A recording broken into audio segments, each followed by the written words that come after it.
शाम सूरज को ढलना सिखाती है, समा परवाने को जलना सिखाती है। गिरने वाले को होती तो है तकलीफ मगर ठोकरें इंसान को चलना सिखाती हैं। तो गुड मॉर्निंग डियर स्टूडेंट्स, आप सभी का बहुत बहुत स्वागत है। आज 24 अप्रैल। तो शुरू करते हैं आज की मॉर्निंग न्यूज। हालांकि उत्तर प्रदेश लोक सेवा आयोग ने 21 अप्रैल को जब यूपी पीसीएस के लिए रजिस्ट्रेशन शुरू किया था, तो अभ्यर्थियों के एक बड़े तबके ने इस बात का विरोध किया था। उन्होंने कहा था कि वर्तमान में लॉकडाउन चल रहा है तो वो आवेदन करने के लिए कहाँ जाएंगे। लेकिन वहीं पर एक वर्ग ऐसा भी है जिन्होंने रिकॉर्ड बना डाला है।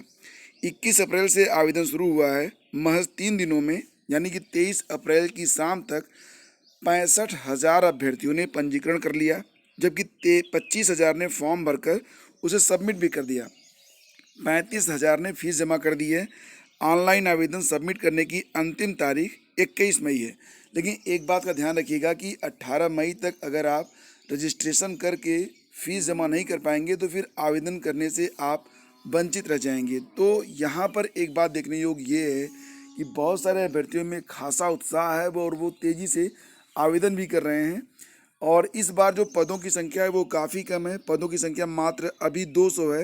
हालांकि उम्मीद की जा रही कि ये पद जो होंगे वो बढ़ेंगे। तो कितने पद बढ़ सकते हैं? तो कम से कम अभी इसमें 200-300 पद और ऐड हो सकते हैं। फिलहाल दोस्तों, अगर आप आवेदन करना चाहते हैं तो आप अपने मोबाइल फ़ोन से ही आवेदन कर सकते हैं। और आवेदन करने की जो प्रक्रिया है वो काफ़ी सरल है। उसके बारे में आज एक वीडियो के माध्यम से मैं आपको अवगत करा दूंगा। और अगर आप आवेदन अभी नहीं कर पा रहे हैं तो आप आवेदन कर लीजिए। और वहीं पर देखिए, उत्तर प्रदेश माध्यमिक शिक्षा सेवा चयन बोर्ड की ओर से टीजीटी प्रवक्ता के पद पर चुने गए 800 से अधिक शिक्षकों का प्लेसमेंट फंस गया है। चयन बोर्ड की ओर से इन पदों का परिणाम जनवरी के बाद घोषित किया गया। रिजल्ट जारी होने के बाद कोरोना का प्रकोप फैलने के बाद चयनित शिक्षकों को प्लेसमेंट नहीं मिला है। 24 मार्च से लॉकडाउन लागू होने के बाद चयन बोर्ड की ओर से टीजीटी एवं प्रवक्ता 2016 के लिए चल रहे साक्षात्कार रोक दिए गए। उत्तर प्रदेश माध्यमिक शिक्षा सेवा चयन बोर्ड की ओर से टीजीटी 2011 और पीजीटी 2011 के साक्षात्कार के बाद रिजल्ट फरवरी मार्च में घोषित किया गया। तो इसमें 2011 टीजीटी कला, अंग्रेजी, संस्कृत, संगीत, शारीरिक शिक्षा, शायद संस्कृत नहीं है इसमें, उर्दू, गृह विज्ञान और अन्य जो विषय हैं उस पर जो अंतिम चयन है वो पूरा हो गया है। और इन शिक्षकों की नियुक्ति प्रक्रिया शुरू होने से पहले लॉकडाउन हो गया, तो अब इनका प्लेसमेंट अभी नहीं हो पाया है। तो थोड़ा इंतजार आप लोगों को करना होगा। और जल्दी ही जैसे ही लॉकडाउन ख़त्म होता है, अगर लॉकडाउन के नियमों का सभी लोग पालन किए होते तो भारत में लॉकडाउन होता ही नहीं। फिलहाल दोस्तों, जैसे ही लॉकडाउन ख़त्म होता है शुभ समाचार आपको सुनने को मिलेगा। और निजी स्कूलों में फीस में राहत देने की बात चल रही है। यहाँ पर बहुत सारे ऐसे स्कूल हैं जिन्होंने मतलब अपनी फीस में राहत पहले ही दे दी है। तो अन्य जो स्कूल हैं उसमें भी फीस को लेकर राहत देने की बात की जा रही है। ये तर्क दिया जा रहा है कि जब कुछ स्कूल फीस नहीं ले रहे हैं, उसमें राहत दे रहे हैं, तो अन्य स्कूल ऐसा क्यों नहीं कर सकते हैं। अभिभावक कल्याण संघ लखनऊ के अध्यक्ष प्रदीप श्रीवास्तव का कहना है कि अगर एक स्कूल अपने बच्चों के अभिभावकों को राहत दे सकता है तो अन्य स्कूल क्यों नहीं दे सकते हैं। और फिलहाल जो लॉकडाउन की स्थिति है उसको देखते हुए बड़ी संख्या में लोग आवाज़ उठा रहे हैं कि जो प्राइवेट स्कूल हैं वो फीस ना लें। लेकिन दोस्तों, यहाँ पर मैं कभी कभी एक बात और भी सोचता हूँ कि जो प्राइवेट स्कूल होते हैं, देखिए मेरी जो चिंता है वो उन अध्यापकों को लेकर है जो प्राइवेट स्कूल में पढ़ाते हैं। और मुझे लगता है कि जो प्राइवेट स्कूल में अध्यापक हैं उनको जो सैलरी मिलती है वो उसी फीस से मिलती है जो फीस बच्चे देते हैं। और जो प्राइवेट स्कूल में बच्चे पढ़ते हैं वो मतलब बहुत ही निम्न वर्ग से नहीं आते हैं, वो औसत दर्जे के वर्ग से आते हैं।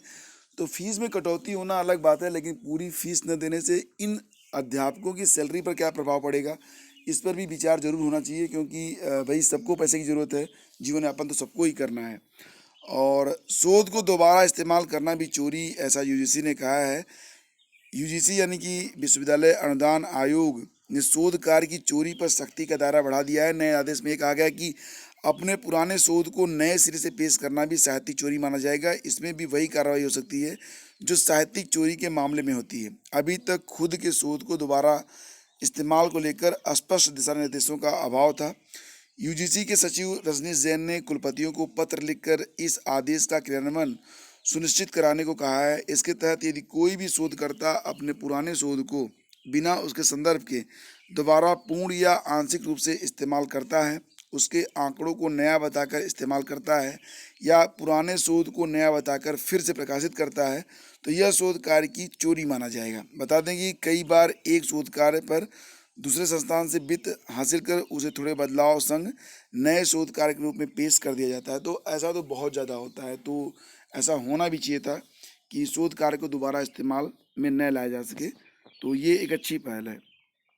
और दोस्तों यहाँ पर देखिए, उत्तर प्रदेश के मुख्यमंत्री ने अफसरों से कहा है कि लॉकडाउन हटने के बाद की कार्य योजना बनाकर 1 हफ्ते में पेश करें और 15 लाख रोजगार देने की तैयारी करें। तो ऐसी खबर यहाँ पर निकल के आ रही है, इस पर भी चर्चा करेंगे। आपको पहले बता दें कि यूपी बोर्ड की जो मार्कशीट होती है उसमें जो कंपार्टमेंट लिख कर आता है, अब वो नहीं लिखा रहेगा, क्योंकि इससे क्या होता है कि बच्चे के मानसिक रूप से एक दबाव पड़ता है कि उसकी मार्कशीट पर कंपार्टमेंट लिखा है, और जब वो कहीं पर जाएगा साक्षात्कार वगैरह के लिए तो लोग उसे कहेंगे कि भाई मेन स्ट्रीम में आप फेल हो गए थे, फिर कंपार्टमेंट में आप पास हुए हैं। तो ये जो शब्द लिखा रहता था अब ये हटा दिया जाएगा, यानी कि मार्कशीट पर अब कंपार्टमेंट नहीं लिखा रहेगा। और बात करते हैं आरआरबी की एनटीपीसी के विभिन्न पदों पर होने वाली परीक्षा के बारे में।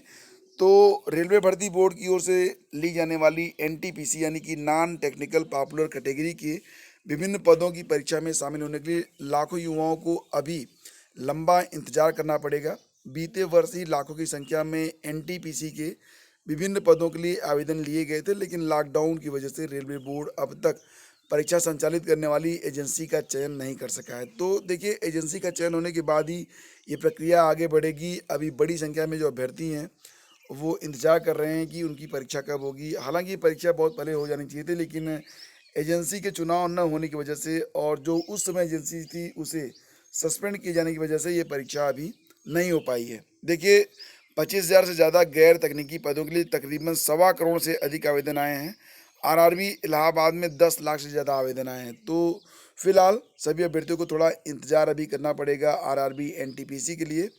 और अब चलते हैं कि मुख्यमंत्री ने जो 15 लाख रोजगार सृजन के बारे में बात कही है उस पर भी एक नज़र डालते हैं डिटेल में। मुख्यमंत्री योगी आदित्यनाथ ने लॉकडाउन हटने के बाद रोजगार के अवसर पैदा करने और अर्थव्यवस्था को मजबूती देने की दिशा में काम शुरू कर दिया है। उन्होंने कहा कि 15 लाख लोगों को रोजगार दिलाने के लिए 3 से 6 महीने में ठोस कार्य योजना बनाई है और इसके लिए विभाग अपनी अपनी योजना 1 हफ्ते में पेश करें। मुख्यमंत्री योगी आदित्यनाथ ने कहा है कि एमएसएमई, ओडीओपी मतलब one district one product, NRLM, उद्यान एवं खाद्य प्रसंस्करण, दीनदयाल उपाध्याय स्वरोजगार योजना, कौशल विकास मिशन, खादी ग्रामोद्योग तथा मनरेगा के माध्यम से रोजगार सृजन के कार्यों में तेजी लाई है। उन्होंने कहा कि लॉकडाउन के बाद रोजगार सृजन और अर्थव्यवस्था को सुदृढ़ बनाना चुनौती है, इसके लिए अभी से तैयारी की जाए। मुख्यमंत्री गुरुवार को अपने सरकारी आवास पर रोजगार सृजन संबंधी प्रस्तुतिकरण के अवसर पर अधिकारियों को निर्देशित कर रहे थे। उन्होंने कहा कि मुख्यमंत्री शिक्षुता यानी कि अप्रेंटिसशिप प्रोत्साहन योजना के तहत युवाओं को उद्योगों में मासिक जो प्रशिक्षण है उसके साथ साथ 2500 रुपये का मासिक प्रशिक्षण भत्ता भी प्रदान किए जाने की व्यवस्था की जाए और 1 वर्ष में 1 लाख युवाओं को यह सुविधा उपलब्ध कराई जाए। इस योजना के तहत 2 लाख युवाओं को जोड़े जाने की कार्य योजना बनाए जाने की संभावनाओं को तलाशा गया। उन्होंने युवाओं को युवा हब के माध्यम से भी ज़्यादा से ज़्यादा रोजगार उपलब्ध कराए जाने के निर्देश दिए हैं। तो यहाँ पर देखिए, जो पूरी कवायद है उस बात पर है कि जो बेरोजगारी है उसको कंट्रोल किया जा सके और लॉकडाउन के बाद अधिक से अधिक लोगों को रोजगार मिल सके, इस पर जो है बात को फोकस किया जा रहा है। तो दोस्तों, ये था आज की मतलब हमारी न्यूज़ की सारी अपडेट, और हम मिलेंगे आपसे अगले वीडियो में कुछ नए अपडेट्स के साथ। Thank you so much for watching the video. Have a great day. जय हिंद। अगर आप स्टडी विद ज्ञान प्रकाश यूट्यूब चैनल के सभी नोटिफिकेशंस पर्सनली अपने मोबाइल पर प्राप्त करना चाहते हैं और सभी वीडियो लेक्चर की पीडीएफ को डाउनलोड करना चाहते हैं तो आपको हमारे टेलीग्राम चैनल से जरूर जुड़ना चाहिए। हमारे टेलीग्राम चैनल पर अब तक 11.2 के से ज़्यादा सब्सक्राइबर जुड़ चुके हैं और आपको भी इससे ज़रूर जुड़ना चाहिए। दोस्तों, यहाँ पर आपको हमारे सारे वीडियोज़ की नोटिफिकेशन मिलेगी, साथ ही साथ बहुत सारी इंपॉर्टेंट पीडीएफ भी आपको प्राप्त होती रहेगी। तो अगर आपने अभी तक हमारे टेलीग्राम चैनल को ज्वाइन नहीं किया है तो लिंक वीडियो के डिस्क्रिप्शन में है, या फिर सिंपली आप हमें स्टडी विद ज्ञान प्रकाश लिखकर सर्च करके भी आप हमसे जुड़ सकते हैं। तो जुड़िएगा ज़रूर, क्योंकि ये जो चैनल है ये आपके लिए काफ़ी यूजफुल रहेगा। बहुत बहुत धन्यवाद।